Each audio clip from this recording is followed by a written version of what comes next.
All right, y'all, we're back with another video on the DM7 setup. We're going to start talking about routing. This video, we're going to get pretty deep in the weeds. I promise I'll answer any questions you have and just put them in the comments, and I'm happy to discuss anything that's not making sense. Some of this stuff, like we'll be talking about Dante controller, which I'll be going over Dante controller in another video, but we're just going to do all the routing on the board today.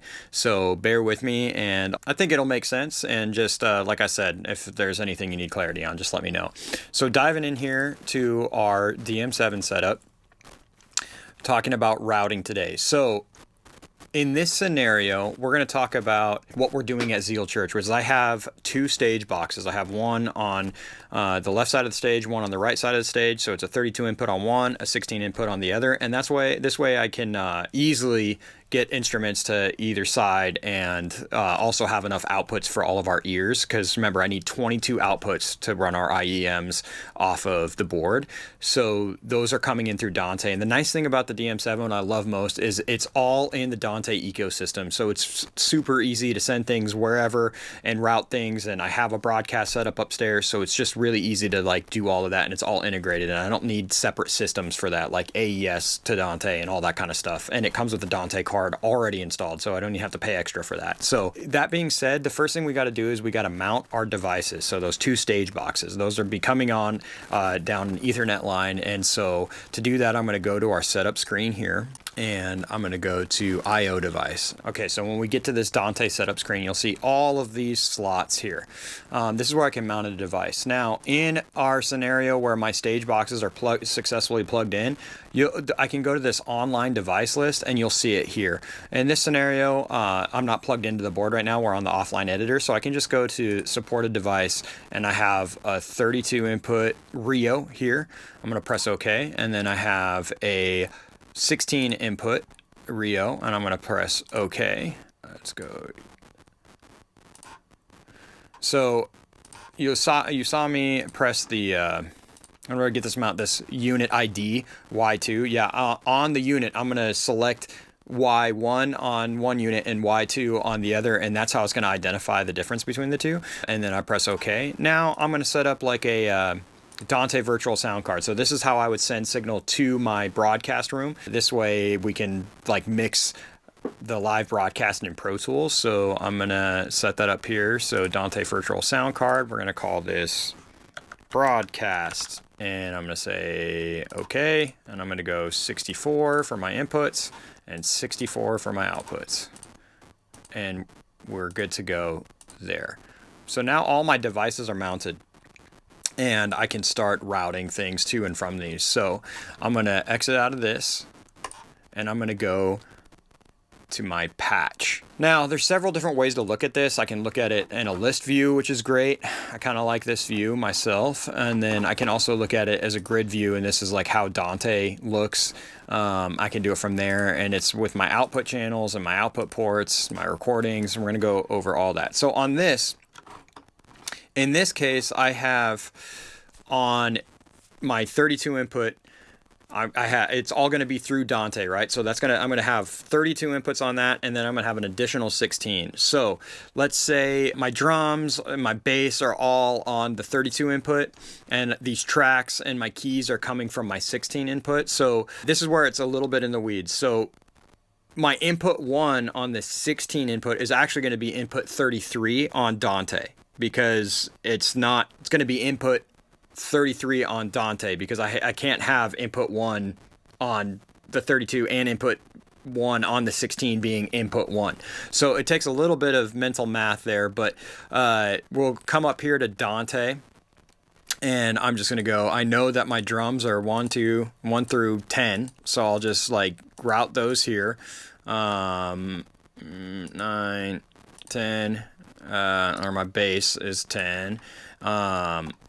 And then my tracks. So my tracks rig is over here at 33, and I will go here. Now, remember, I like my stereo channel starting odd on my left channel being an odd number, my right channel being an even number. It's just a standard way of doing things. So I don't want to start my perk tracks, which is a stereo channel, on an even number. So I'm going to start it on an odd number here. And same thing with my tracks. You'll see 37, 38. And then my BGV tracks, yes. And then my keys tracks here. My keys 2. And then my electric guitars here. I have a click track here, and I want my click track is coming from my tracks rig, so it is going to be coming into this channel here, this even number here, because this is my bass tracks is mono, my clicking guide is mono here. So my click here, I'm just going to put there. So if this grid view gets confusing, I can just go into this view here, and this actually gets easier to patch, but to me, because I can just like select multiples. So like, let's say my drums aren't patched, we have 9 channels, so I'm going to clear that patch 9. Okay, I'm going to just click it again. So this is what it would look like if it were not patched. So we'll look at this. All these are not patched. So it really easy, especially when they're in order. I can just do a sequential patch. So I can go here. I know it's starting at Dante 1. I know I need 9 channels. Press OK. Dante input 1. Boom. And then you'll see all 9 of these are now in order. And so I have everything patched here. My microphones, right? So my microphones are coming in on the board because I have the wireless microphone set up at front of house. So I'm going to run those straight into the board. And those inputs are called Omni inputs. I don't know why they call them Omni. I'm going to call them on the board. That's why they're called Omni. So I'm going to go here to Omni. I'm just going to do, I have 8 microphones. So I'm going to go 8 and I'm going to patch it Omni 1 through 8. Boom. Now my microphones are set up to get input 1-to-1 there, and I'll go to my IEMs. Same thing here. That's the same input. So I'm not like splitting them out. I'm splitting them. I'm processing them differently on the board. I'm not, but they are the same input, and they share gain. So if I turn up gain, my input gain on mic 1 IEM's gain is going to go up as well. That's why I like to handle the gain on the mic receiver itself. And then my gain can be the same and left alone on the board. And I won't run into a problem where my gain staging is getting weird between mic 1 and mic 1 IEM. So here, sequential patch 8, and it doesn't steal it from it. It's just as an additional patch. Boom. Yes. So I have 1 through 8 here and 1 through 8 here, and we're good to go.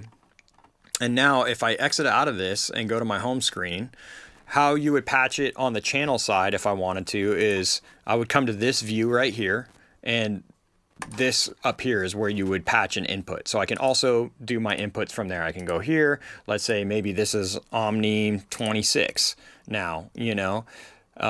So that's how I would change that. But this we know is Dante 1 and my input's there. So I can see that if I just go down the road here, all of my patches are correct. 5, 6, 7, 8, 9. So all of my input patches are right. So now I'm going to be getting sound into my board. So now let's talk about, we set up our IEMs.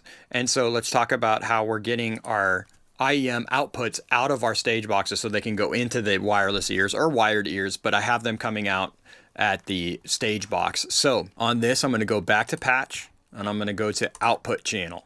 And these here are my mix buses here. IEM 1 through, it's 22, mix 22. So I can do a sequential patch of 16 on one, 8 on the other. So I'm going to go, I like to look at this view here. So on my output, well, hold on. We need to back up. We need to kind of plan out how we're going to do this because I am sending Dante to my broadcast room. So I want that to be 1-to-1. So on this, on our DM7, we have 144 channels we can do with Dante. On our virtual sound card, we only have 64 in and out. So I'm going to kind of utilize the later part of my Dante channels that I won't need for my broadcast room to send my in-ears. So I'm going to set up my sequential patch, and I'm going to go 22 because we have 22 mixes I need to send. Okay, I'm going to go to 97 and I'm going to patch. Yes. So now we're all the way through mix 22 right here. Okay. So when I come back here, I can go to my Dante patch my Rio 32 is selected, and the source, I can set the source of this to be 97. So we know I've got 16 outputs that I can do on my 32. So now I got to change my sequential patch to 16, and I'm going to start it at mix 1. Boom.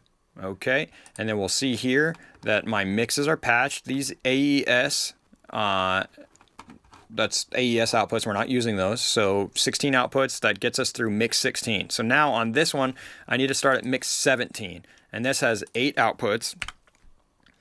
And I'm going to go find mix 17 here. And boom. Yes. Now I have my outputs set on my stage boxes. So I love how the DM7 does this, because once I've titled everything, I can see everything that's coming out of my board. So I know that output 1 of my 16 Rio is mix 17. Don't get confused by the Dante number. Like I said, when we jump into Dante controller, that'll make more sense. And once you make the patch, you'll never have to make it again. The patch is already made, but we'll see it. And that's why this Dante 113 makes a difference. But I know that it's mix 17. The parentheses are what I titled it. So I know that output 1 on my Rio 32 is mix 1 and mix 2.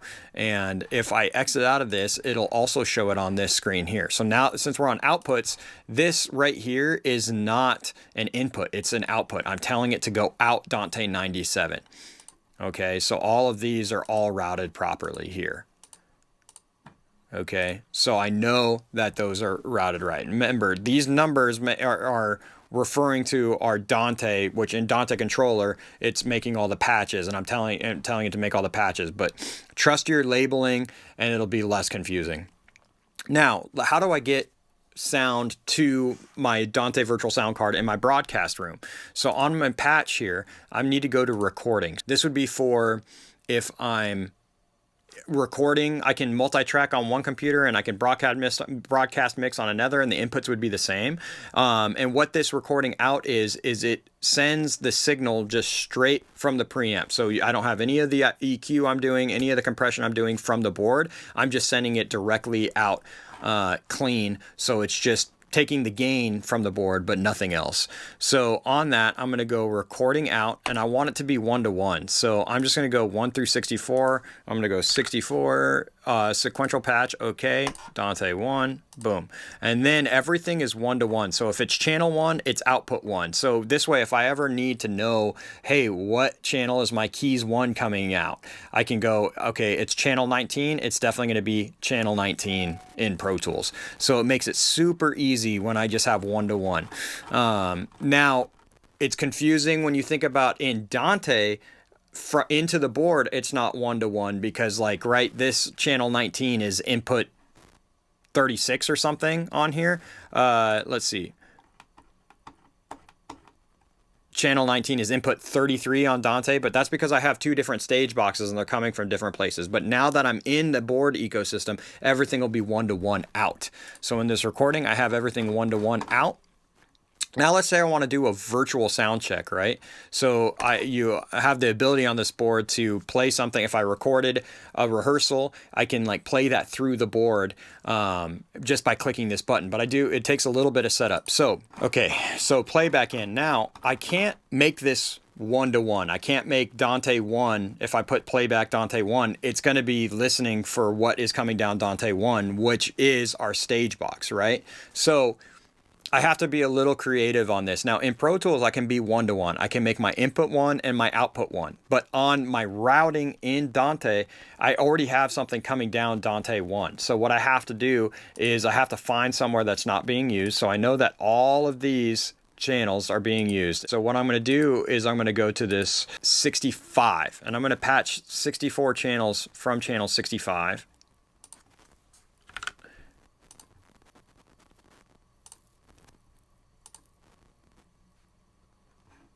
And now, when I go to virtual sound check, when we get into Dante virtual sound card, I'll show you how to route this. But right now, this will be set up to in Pro Tools or whatever DAW you're using. I can now do a virtual sound check, and with this on, it's no longer my inputs are no longer looking at that, and I can show you here. So usually, you know, my kick in is looking at Dante 1, but when I click on this, you see VSC right here. That means I'm in virtual sound check. So even, let's say I want to do an audition or something, I can play back a session, and then the drummer's auditioning, I can take all of the drums off of virtual sound check. So then everything else is listening to Pro Tools, but this is still getting the live drum sound. So it's super easy to do that as well. You can be super creative with however you want to do anything with this board, which is why I love it. And I want to make sure that all these are on. But yeah, that's how you set up your basic input and output coming in and out of the board. It'll make a lot more sense when I do my Dante controller video, because that's just like a different place that I need to patch my external things. Everything that has to do with the DM7, I can patch directly from here. So all the patches are made in Dante controller. I could not even look at Dante controller and I know everything's here. But it's the minute I start introducing other systems like our broadcast system, our recording system, that's when I need to get into Dante controller and actually make some patch points there. And we'll talk about that. But all of these routing things I did will automatically be translated into Dante controller. And yeah, so if you have any questions, let me know, and I'll see you in the next time.